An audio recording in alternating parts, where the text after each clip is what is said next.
I still remember the way she said it, calm, collected, like she was pitching a business proposal.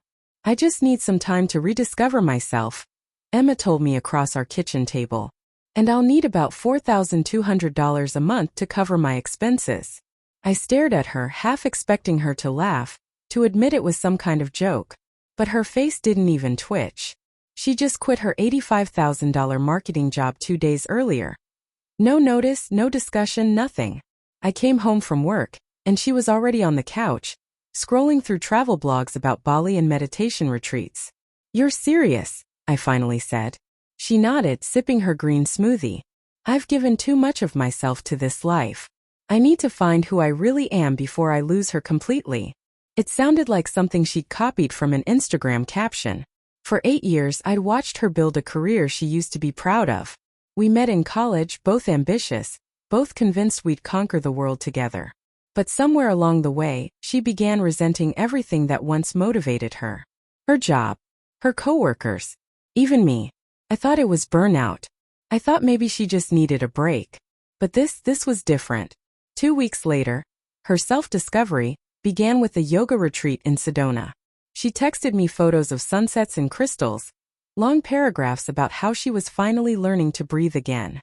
Meanwhile, I was working overtime, paying the mortgage, and trying to ignore the hollow sound of our empty house. Then one night she FaceTimed me. She was in a dimly lit Airbnb, her hair tied up, candles flickering behind her. "I met someone here," she said, voice soft but deliberate. "His name's Daniel. He's guiding me spiritually." The word guiding echoed in my head long after she hung up. I didn't ask the obvious question. I didn't have to. I could hear it in her tone, the intimacy, the quiet rebellion against the life we'd built. When she came home, she wasn't the same. She dressed differently, loose linen shirts, earthy tones. She smelled like sage and sandalwood instead of perfume. She started talking about energies and emotional vibrations. I tried to be patient. I really did. But every conversation somehow turned into how I was holding her back. One morning, she left a note on the counter. "I've decided to take a longer journey, maybe Europe this time. I'll need the money by the 1st of next month. Don't make this harder than it needs to be." That line, "Don't make this harder than it needs to be," burned through me. Like I was the unreasonable one for questioning why my wife wanted me to fund her soul-searching vacation with another man. I didn't respond. Not immediately. Instead, I went through our shared credit card statements. That's when I saw it. Hotel bookings under Daniel's name, expensive dinners, a pair of plane tickets to Italy purchased weeks before she even quit her job. The self-discovery had been planned. And I was the sponsor. For a week I couldn't sleep. My chest felt tight every time I thought of her laughing with him, spending the money I earned calling it growth. But the anger that came next was cold, almost surgical. I didn't want to scream or throw things. I wanted her to feel the silence, the same silence she'd left me in. So I started preparing. I canceled her supplementary card, moved our joint savings into a separate account, contacted a lawyer, a quiet, calm woman who'd seen this kind of story too many times. We drafted a separation agreement. When Emma finally returned, suitcase in hand, she looked surprised to see me home early. "I thought you had work," she said. "I took a personal day," I replied, sliding a stack of papers across the table. Her smile faltered as she read the first page. "A separation agreement? Are you kidding me?" I leaned back, keeping my tone even. "You wanted $4,200 a month for self-discovery. I figured you might as well have the full experience alone." Her eyes hardened. "You're being spiteful." "No," I said quietly. "Just realistic." She refused to sign at first. Threatened to take half of everything.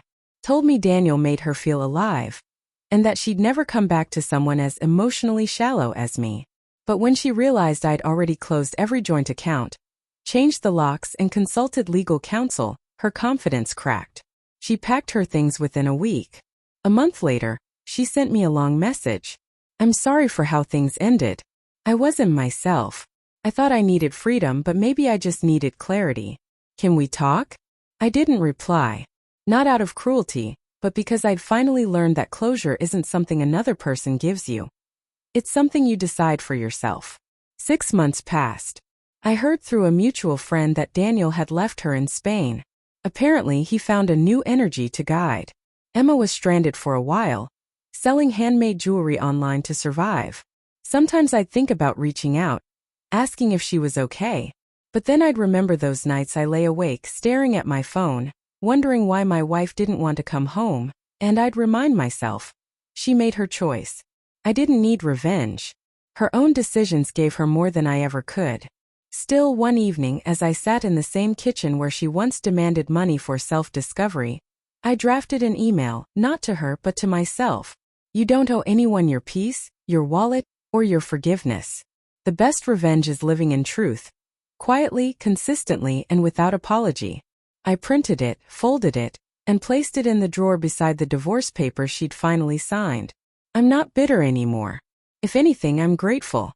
Because losing Emma forced me to rediscover someone too. Someone I'd forgotten in the noise of trying to please her. Myself. And unlike her version of self-discovery, mine didn't cost $4,200 a month. It just cost me the courage to let go.